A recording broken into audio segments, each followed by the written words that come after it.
सेवक से विभाव बिन भव न तरी उर्गारी। काकभूषण जी कह रहे बिना सेवक और स्वामी के भाव के संसार से तरा नहीं जा सकता। एक में है सेवक स्वामी भाव के बिना नहीं तरा जा सकता, और एक है कि जब तक सेवक स्वामी भाव भेद है तब तक अविद्या है, अविद्या है तो मोक्ष नहीं। बड़ा झंझट है, बड़ी समस्या है। उसका समाधान केवल गुरुदेव के वचन से होता है। मोक्ष मूलम गुरु कृपा, वो बता दी ऐसे चलो, बस दूसरे के लिए सुनना, दूसरा कोई गलत नहीं है। बहुत से मार्ग हैं, बहुत से संप्रदाय हैं, बहुत से सिद्धांत है। हम सब संप्रदाय, सब सिद्धांत, सब मार्गों को एक साथ नहीं निर्वाह कर सकते। एक मार्ग में चलेंगे तो जो हमें गुरुदेव मिले भगवत प्रेरणा से, उनके द्वारा बताई हुई साधन पद्धति में अपनी बुद्धि निश्चल कर दे। निश्चल कोटि जन्म लग रगर हमारी बरऊ शंभुनता राहु कुमारी, इसे निश्चलता कहते हैं, इसे अटल कहते हैं। चाहे जितनी परीक्षा ले लो, चाहे जैसा दुख दे दो, चाहे जैसा प्रलोभन दे दो, लेकिन अब अपने प्रियाजू के गोरे चरणार बिंद के सिवा अन्य आश्रय नहीं ले सकते। ये अचल बुद्धि हो गई। साधक की बुद्धि निश्चल हो जाती है कि अब तो मुझे केवल प्रिया प्रीतम का नाम रटना है, प्रिया प्रीतम की सेवा करनी, प्रिया प्रीतम के भरोसे में रहना और प्रिया प्रीतम के पास ही जाना है। ये निश्चय लगभग लगभग ऐसा तो हो गया होगा, क्योंकि सत्संग सुन रहे हैं बहुत काल से। कई बार सत्संग में कहा चित्त का समाधान हो जाना ही उपासना की परिपक्वता है। यदि आपसे कोई प्रश्न करे कि आपका उपासना का स्वरूप क्या है, तो श्री राधा जुग चरण निवास, बस आगे कुछ है ही नहीं। हमारा केवल उपास्य तत्व प्रेम, प्रेम का मूर्तिमान स्वरूप लाडली लाडली के गोरे चरणारविंद, बस। भजन साधन ये सब उनकी कृपा से हो रहा है। हमारा लक्ष्य केवल लाडली, भरोसा केवल लाडली, अपनापन केवल लाडली। अभी जीत गए, अभी जीत गए। ज्यादा जैसी तरिवंश प्रपंच बंच सब काल ब्याल को खायो, यह जिए जान श्याम श्यामापद कमल संग सिर नायो। मुझे प्रियालाल को प्राप्त करना ये दृढ़ निश्चय हुआ गुरुदेव की कृपा से। ऐसा दृढ़ निश्चय होने वाली बुद्धि को अचल कहते हैं। जब दृढ़ निश्चय हो जाता है तो साधन अब सिद्धावस्था में परिणित होने लगता है। ध्यान रखना, जब तक ये करें कि ये करें कि ये करें कि ये करें ऐसा चलता रहता है तब साधक रहता है। और जब ये निश्चय हो गया है अब उसका साधन सिद्धावस्था की तरफ जा रहा है, क्योंकि अब उसको निश्चय की जरूरत नहीं, वो हो चुका है। प्यारी जो प्यारे जो वृंदावन धाम, नाम रूप लीला उनके गुणों का गायन, ये हमारा तय हो चुका है। इसमें कोई मिलावट नहीं होगी। अब साधन नहीं हो रहा, अब वो धीरे धीरे परिपक्व हो रहा है, गाढ़ हो रहा है, वो सिद्धावस्था की तरफ जा रहा है। तभी प्रभु कह रहे हैं कि बुद्धिस्तदा योग मवाप्स्यसि, अब वो योग को प्राप्त हो रहा है। निश्चय हो गया, अब योग को प्राप्त। देखो निश्चय है कि नहीं, ना हो तो कर लीजिए। अब हमें साधन संबंधी जिज्ञासा नहीं रहनी चाहिए कि मुझे क्या करना है। अगर ये जिज्ञासा रही मुझे क्या करना है तो सब किया कराया माटी हो गया। मुझे क्या करना है, प्रियाजू कहूं, प्रियाजू के लिए श्वासें, प्रियाजू के लिए शक्ति है, उन्हीं के द्वारा दी, उन्हीं की, चाहे गृहस्थी में हूं चाहे विरक्ति में हूं, प्रियाजू कहूं, प्रियाजू के लिए चेष्टा करो। प्रियाजू ही हमारी मालिक है, हमारे जीवन का पूरा अधिकार प्रियाजू को है। अब वो दुख दें सुख दें, लाभ है हानि है, दुर्गति है नरक है स्वर्ग है, इसकी मुझे कोई परवाह नहीं। इतना तो निश्चय हो जाना चाहिए। और इतना निश्चय हो जाए तो भगवान से भी कृपालु हमारी लाडली जी हैं। भगवान को बहुत करुणा समुद्र कहा गया है भी, लेकिन उस करुणा समुद्र का गाढ़ रूप श्री लाडली जी महाराज हैं। अरे इनके भरोसे हो जाने पर अलबेली सरकार है, कहीं आज तक पर जल्दी कोई भरोसा इधर का पा नहीं पाता, क्योंकि ये एकांतिक महल है। और जिसे भरोसा मिल गया वो निहाल हो गया, निहाल हो गया। अब उसे प्रियाजू के साथ नित्य संयोग का अनुभव होने लगेगा। ध्यान दीजिए, बुद्धि का निश्चय, उपासना का परिपक्व अवस्था की तरफ पदार्पण हो रहा है। अब उसे प्रतिपल लग रहा है कि प्रियाजू हमारे साथ है। लग नहीं रहा है, छिन छिन बिहरत संग, सेवक जी कह रहे हैं, छिन छिन बिहरत संग, छिन छिन निरखत प्रेम भरी, और छिन जस कहत अभंग, ये जो कृपा हरिवंश की। निश्चय में जितनी कमी होती है भगवत प्राप्ति में उतनी ही देरी होती है। निश्चय में जितनी कमी होती है भगवत प्राप्ति में उतनी देरी होती है।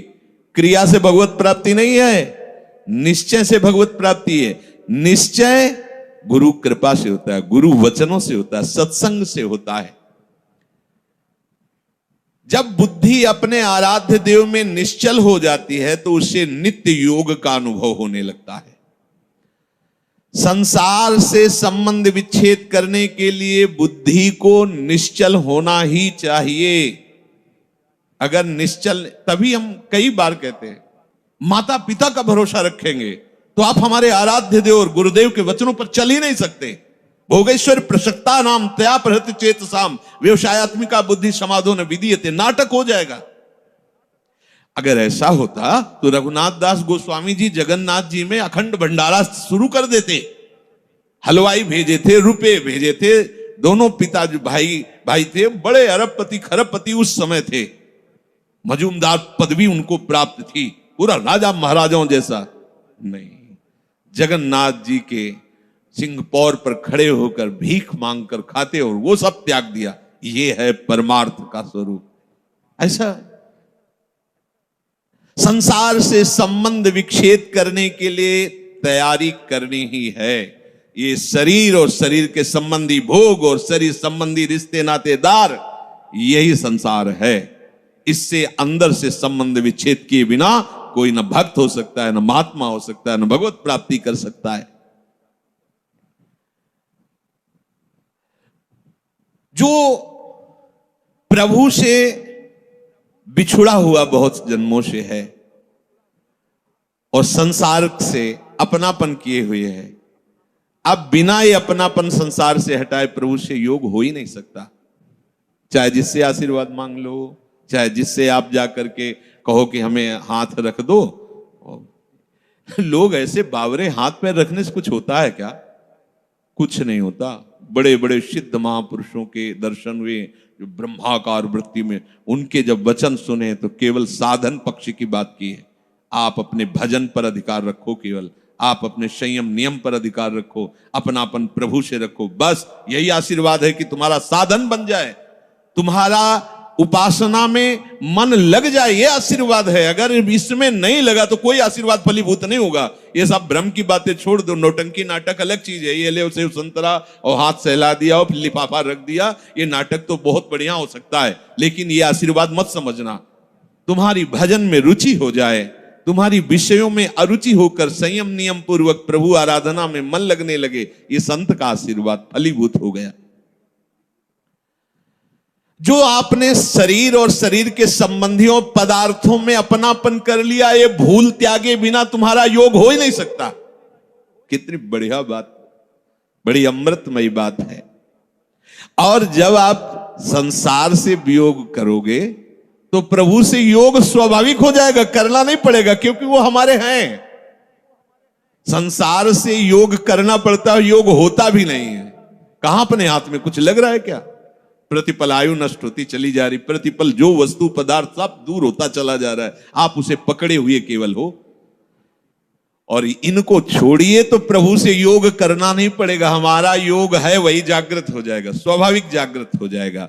हमारी बुद्धि प्रभु में निश्चल हो जाएगी।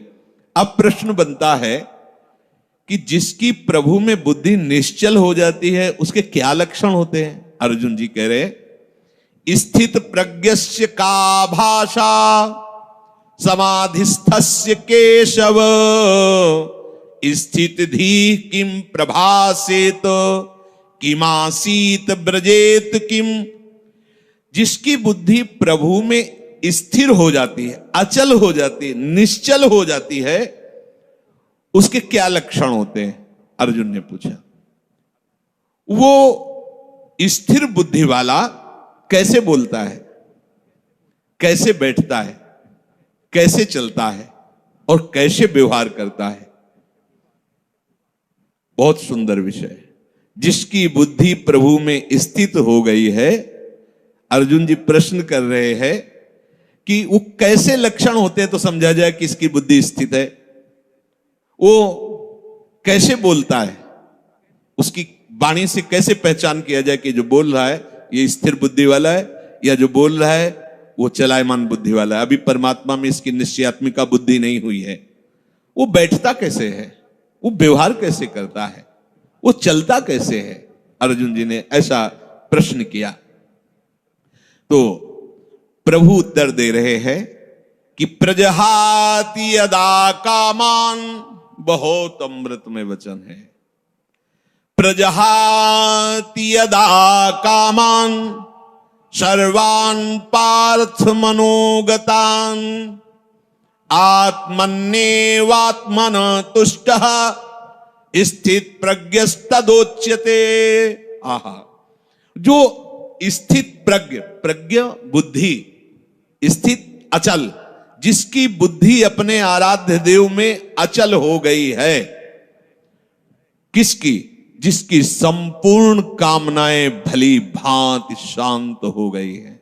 आहा, सर्वान् कामान, संपूर्ण कामनाएं प्रजहाति, भली भांति शांत हो गई, अब कुछ नहीं चाहिए।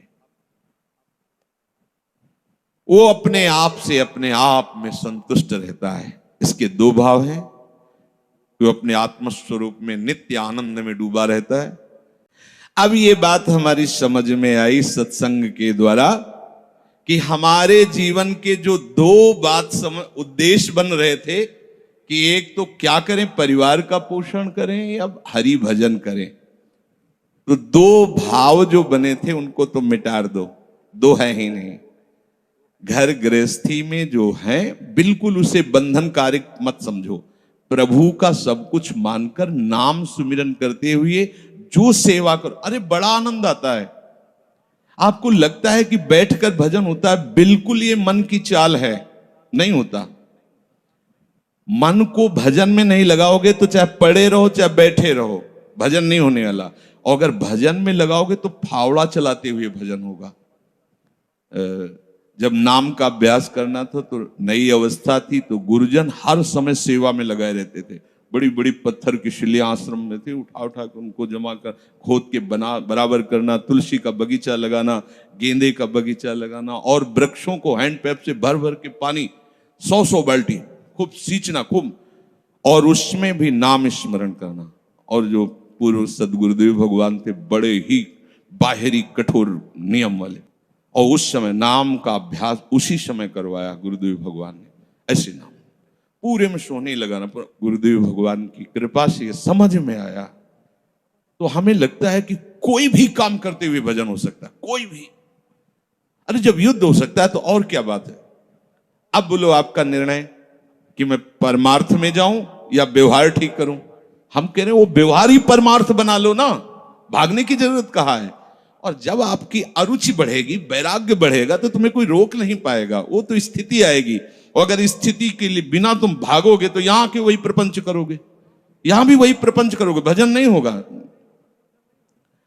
तो पहले तो साधक को इस बात को लेकर संदेह होता है कि संसार का व्यवहार करना कर्तव्य है या भजन करके भगवत प्राप्ति करना कर्तव्य। अब उसका सत्संग के द्वारा निर्णय होता है, चाहे शास्त्र का चाहे संतों का, कि नहीं नहीं मुझे तो इस जन्म में भगवत प्राप्ति करनी है। संसार के इन सब कार्यों को तो बहुत जन्मों में किया है, अब इस जन्म में भगवत प्राप्ति करनी है। ऐसा निर्णय सत्संग से होता है। जब ऐसा निर्णय हुआ तो भोग उसे कड़वे लगने लगे।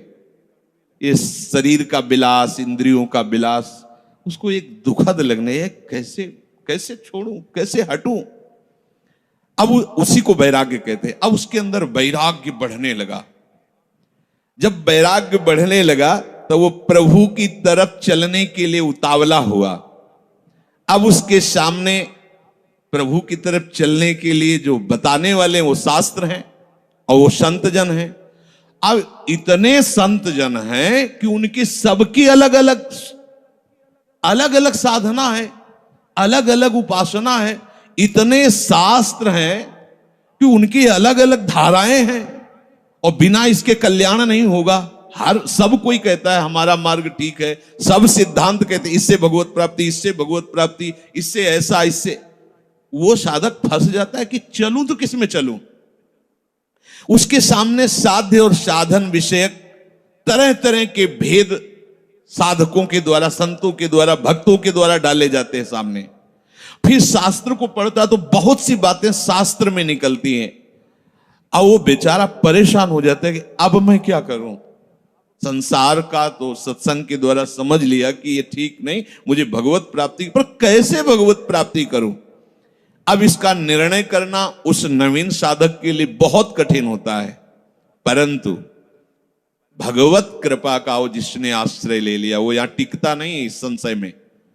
परमार्थ भगवत कृपा से पुष्ट होता है। सबसे पहले प्रभु हरि को गुरु बनाना चाहिए, वही सबके गुरु हैं। जब हम घर से निकलने की सोच रहे हैं उस समय वो सोच भी गुरु दे रहा है, वो हरि गुरु उस समय सोच भी दे रहा है वही। तो जब हमारी ऐसी स्थिति आती है कि हम निर्णय नहीं कर पाते तो अंदर से प्रभु को पुकारना चाहिए, हे गुरुदेव हरि, आप प्रकट रूप में मिलो और मेरा समाधान करो। अब जो ही वो अंदर से ऐसी दशा में प्रभु की शरण होकर के पुकारता है तो भगवत कृपा उसे सदगुरुदेव के रूप में प्राप्त हो जाती है। ये ओहो, जो मैं खोज रहा था वो मिल गया। वो अंदर से भगवान उसको वहां पहुंचा देते हैं, वो बात सुनवा देते हैं, वो संयोग बैठाल देते हैं, जिससे उसके सारे संशय नष्ट हो जाते हैं। अब वो संपूर्ण शास्त्र और संपूर्ण संतों के मत को प्रणाम करके अपने गुरुदेव की आज्ञा पर चलने लगता है। अलग अलग वर्णन है संप्रदायों के सिद्धांत, अलग अलग शास्त्रों की युक्तियां वर्णन है। हम कितनी युक्तियां कितनी चलेंगे तो एक युक्ति में ही। तो इतनी बात समझ लेना है कि हम प्रभु के अंश हैं, इसमें किसी भी संप्रदाय का कोई कटाक्ष नहीं। जीव प्रभु का अंश है, इसमें किसी भी संप्रदाय की कोई टिप्पणी नहीं है ना, ठीक है। दूसरी बात, संसार भगवान की माया है, सब संप्रदाय है ना, तो इस माया को त्यागना है। बात समझ में आ गई। तीसरी बात है भगवत प्राप्ति करनी है। ये तीन बातें किसी भी संप्रदाय में कहीं भी कोई काट नहीं इनकी। हम प्रभु के अंश हैं, ये संसार माया के द्वारा रचित है। संसार का, संसार के भोगों का त्याग करने वाला ही भगवत प्राप्ति के योग्य होता है। भगवत प्राप्ति करना हर संप्रदाय का लक्ष्य है, चाहे वो उपासना कुछ भी हो। संसार का त्यागना हर संप्रदाय का लक्ष्य है। कोई भी आप शास्त्र, सिद्धांत या संप्रदाय देखिए, संसार के भोगों का, संसार की आसक्ति का त्याग, और हम प्रभु के हैं, ये सिद्ध बात है। किसी भी संप्रदाय में हो, जीव भगवान का अंश है, ये निश्चित बात है। तो ऐसा निर्णय गुरुदेव की कृपा से स्वाभाविक हो जाता है कि अब सब सिद्धांतों को भले सुन लें, लेकिन हमें चलना का हमें पता है। हमारे गुरुदेव ने हमें बता दिया है, हमारे माई श्यामाजू को राज, हमें चलना। राहु को काहू मनाई दिए, पर मेरे प्राणनाथ श्री श्यामा शपथ करो दृढ़ छिए, मन क्रम वचन त्रिशुद्ध सकल मत, हम श्री हित हरिवंश उपासी, हा हरि रा राधा वा वृंदावन सा सहचरी। साधक की बुद्धि गुरुदेव के प्रताप से उपासना में निश्चल हो जाती है। एक एक बात को समझिए। प्रभु कह रहे, जिस काल में शास्त्रीय मतभेदों से विचलित हुई तेरी बुद्धि निश्चल हो जाएगी, परमात्मा में अचल हो जाएगी, उसी काल तू योग को प्राप्त हो जाएगा। कैसे होगी निश्चल? अगर हम शास्त्रों में भटकते रहो, कई बार समझने के बाद भी ये निश्चय होता था कि ये आश्रय ठीक है या अहम ठीक है। क्योंकि जब एक हम बहुत श्यामा वही ब्रह्म बहुत रूप, मैं भी तो ब्रह्म हूं ना। मैं भ्रम से अपने को अंश मान रहा हूं, भ्रम से अपने को जीव मान रहा हूं, भ्रम से अपने को शरीर मान रहा हूं, वही हूं। भक्ति में वो अपने आप से अपने आप में आनंदित। अपने आप कौन है? हमारे प्रभु है। किसी क्रिया से नहीं, किसी पदार्थ से नहीं, बाहरी किसी सपोर्ट से नहीं, इसीलिए अपने आप से, आत्मन्य वात्मना तुष्टा, अपने आप से। प्रियाजू को सबसे ज्यादा प्रसन्नता और सुख पहुंचाने वाली बात है आपको अपने आप को दे देना है। यही सबसे बड़ी सेवा है। हम लोग बचा के अपने को रखते हैं और पदार्थ आदि देना चाहते हैं। हम महीना तुम्हें दे सकते हैं, हम रुपए क्या भोग सामग्री दे, लेकिन हम, हमारे लड़के, हमारा परिवार, हमारी ये, हमारी हम, ये सब मायाकृत है वस्तु, जो जहां जैसा ठीक है आप अपने आप को दे दो। ऐसा नहीं हो पाता। आप अपने आप को बचा के रखते हैं, अपना अस्तित्व बना रखते हैं, रंग नहीं आएगा। मैं ये मन आदत सो मई बुद्धिम निवेश है, मेरे में मन बुद्धि को अर्पित कर दो। फिर जब आता है कि कैसे करें, फिर वो साधन पद्धति प्रारंभ कर दी जाती है। नहीं तो सही पूछो तो इसमें साधन का कोई योग नहीं होता। आप समझ नहीं पाते, इसलिए साधन का योग कि करो, धीरे धीरे आपकी जो पूर्वाभ्यास हो मिटे, तब ये बात सीधे प्रियाजू की प्राप्ति के लिए आप पर्याप्त हैं। निश्चय कर लो श्यामाजू की सेवा। अब जैसी दिनचर्या है उस पर थोड़ी दृष्टि डाल लो कि श्यामाजू के विरुद्ध आचरण ना होने पाए। मस्त रहो, भरोसे पे मस्त रहो। देखो सारे सद्गुण दैवी संपदा आपके अंदर आ जाएगी। सारे शरीर को स्वीकार करके भोगों में सुख है ऐसा माना तो सारी आसुरी प्रवृत्ति आ गई है। मानने मात्र से आपने केवल माना कि मैं विरक्त हूं तो बहुत से अंकुश अपने आप लग गए। विरक्त हूं, जहां आपकी मान्यता होती वैसा रंग चढ़ने लगता है। मैं प्रियाजू का हूं, प्रियाजू मेरी हैं, ऐसी मान्यता से सारे भागवतिक सद्गुण आ जाएंगे जो महात्मा में होते हैं, जो रसिकों में होते हैं, जो भगवत प्रेमियों में होते हैं। अब ये बात समझ में नहीं आती, इसीलिए फिर लगाया जाता है आप ऐसा करो, इनको त्यागो, उनको छोटे छोटे छोटे छोटे सब करते हुए जब यहां आता है, अगर वो अपने आप को नहीं दिया, ये सब कर रहा है, तो उसका फल होगा प्रियाजू नहीं मिलेंगी। और अपने आप को कर तो अभी से समझ लो, अभी से आपको प्रियाजू मिलेंगे, अपने आप को समर्पित।